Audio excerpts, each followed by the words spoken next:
now we are at the grinder. This may end up in a little voiceover work because the grinder is a bit loud. But let's talk about safety first. Of course, you want to wear something to some type of breathing protection. I'm going to leave mine off for this video just so hopefully I don't have to do voiceover work and you can actually hear me. And of course, you want to have some type of eye protection. When you grind the glass, you will have dust particles that come up.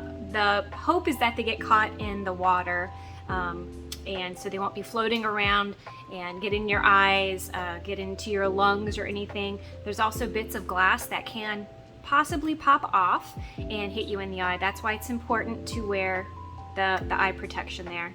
And let's see, let's get started here. First piece is this guy. Hopefully you can see it. Let me see if you can't see it. All right, now you can. So for this piece, we have a little bit here that's definitely going to have to come off. And then around here, it's not quite perpendicular.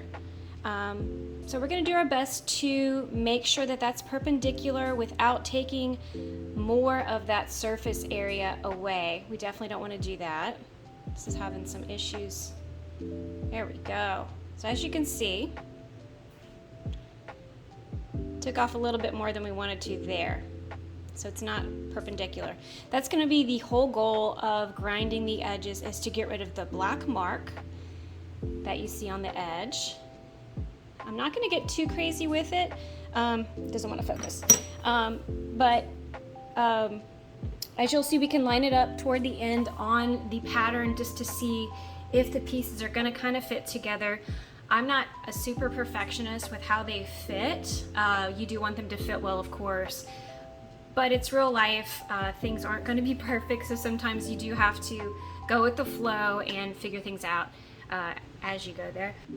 So being that we only have 9 pieces that we're going to work on at the grinder, this really won't take too much time, and that's why it's really important to try to get your cuts and your scores right so that you don't have to spend a lot of time at the grinder. Of course, we have a few little issues with each piece. We're going to do our best to kind of work through them and see how they fit together on the pattern, and then you can come back and readjust later. All right, so I'm going to crank this up. It's going to be pretty loud, so I'm going to speak right now, but in production I'm going to kind of determine if I need to do a voiceover because I'm a little bit further from the mic for these.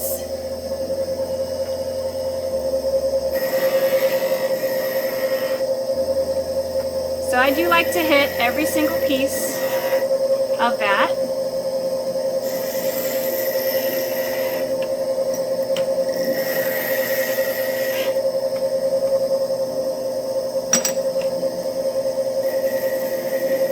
I'm not pushing the piece too far into the grinder. I want to be very delicate.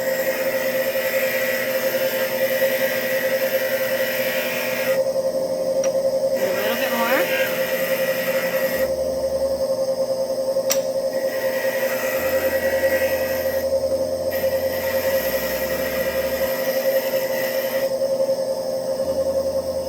Okay, so hopefully you can see I have taken that bit off. Little pokey piece that we had. Let's see if it'll focus here. Even if you flip it over, sometimes you can get a little bit better perspective of it just to see what it looks like. We see that this piece kind of comes in like this a little bit, but like I said before, we should be able to take care of that with good foiling and good soldering. So I think this piece is pretty good for now. We're going to put them down and just move on to the next piece. And I'm going to zoom in a little bit here.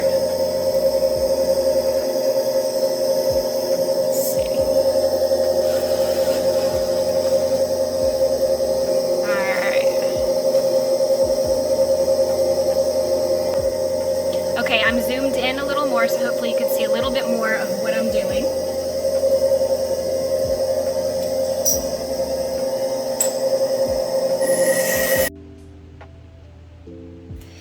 All right, super cool. It stopped videoing.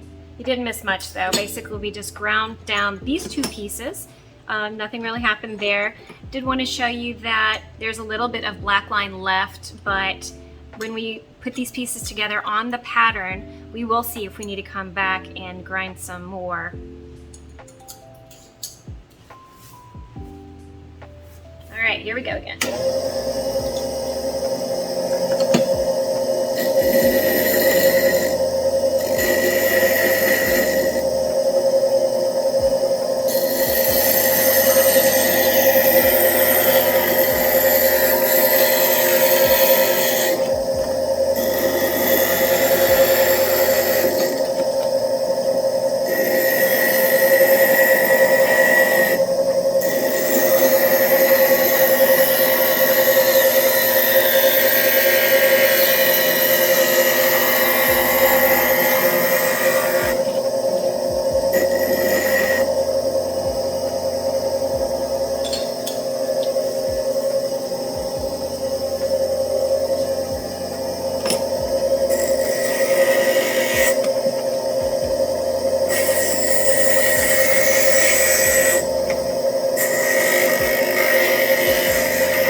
So we're still recording, yay!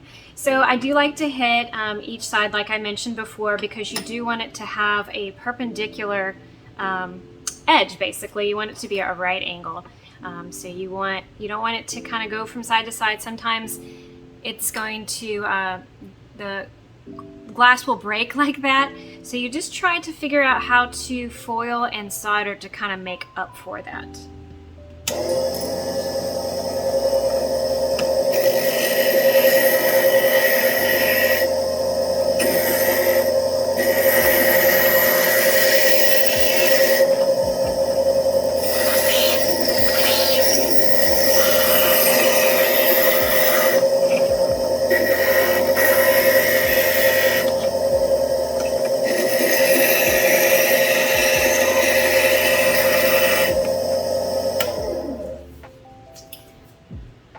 So I want you guys to see, I'm going to use my sweater because I'm really fancy here. This will kind of get a frosted look. There we go. So you can see on that top part, hopefully you can see, there we go. That top part is where the grinder has hit it. So it kind of gets a frosted look. But down here is where the glass cracked and we did not grind it, which is fine because it is pretty perpendicular, so I'm happy with that piece.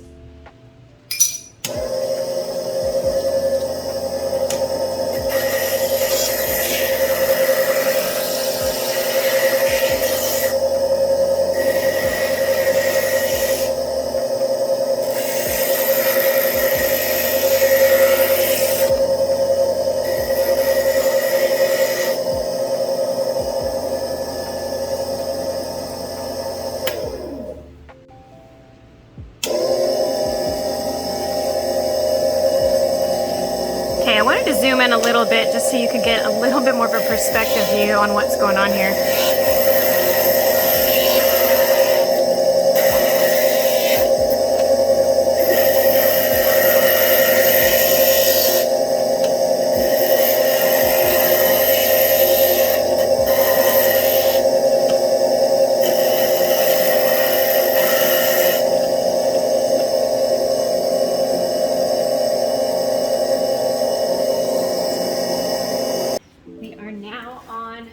Kitchen floor. We're going to place our pieces on our pattern. This pattern is in just a transparent sleeve. You can also laminate your pattern. You just want to make sure you get as much water off as you can. And remember, our goal is to see that black line all the way around it.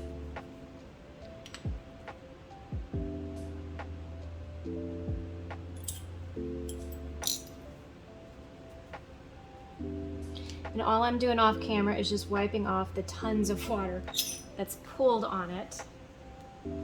Even if you blot it, It just keeps it from sticking and making more of a mess than there needs to be.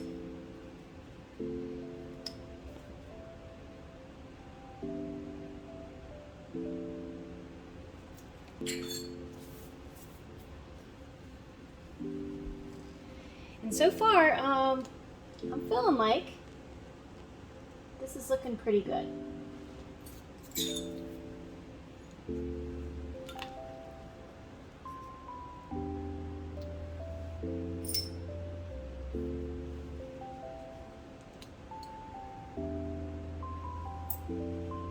All right, so there we have it. It is ground and happy.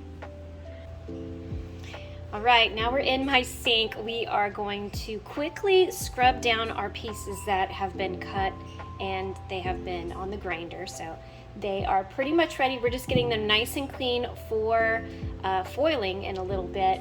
I'm just gonna do a few pieces for you. It's pretty self-explanatory, but I did want to walk you through it. It's gonna be about the same for each piece. What I typically use is just good old Dawn, not sponsored by Dawn. You can also use if you use an oil-based marker, you can use alcohol, rubbing alcohol, to get the Sharpies off. And between those two things, it will work great. So we want to get all of the marker off, any kind of glass dust, anything like that. And I do like to use warm water, and that is pretty much it. So I'm just gonna go do 3 pieces with you here and I'll show you how it's done.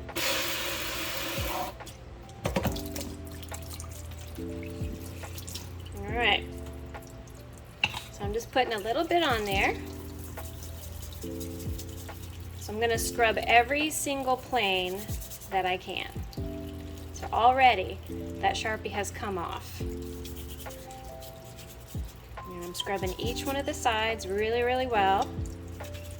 And I'll probably use a little too much soap, but that's just what happens sometimes. Yeah, you want to make sure you get all your soap off too. So I like to just make sure it is literally squeaky clean. You don't feel any soap residue, nothing like that. All right. And there we go, piece number 1. I still have a little bit of soap on here. Let's use a little bit more. Okay.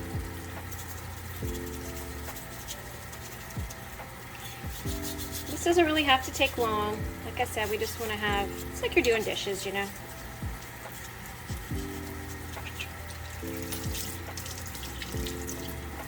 Let's make sure all that Sharpie is off. You can see, there you go.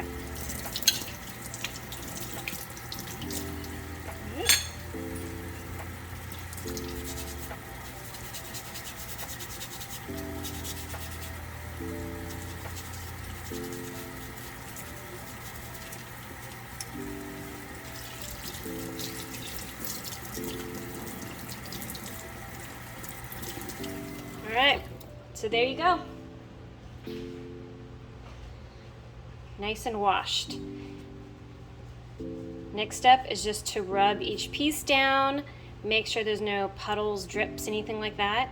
And then what you can do, you can lay these out on a paper towel. You want to make sure they are absolutely bone dry before you start to foil. It really does not take long for them to dry if you wipe them down first. And then they'll be ready to go for that, for all the foiling. So that will be our next video, guys. Thank you so much for sticking around with me. If you are interested in winning this finished piece that we have been working on for this whole series, visit this video. Let me see if I can do this right here. And that will bring you to the video where you can like and subscribe and leave a comment. Just show me some love and you'll be entered into the drawing.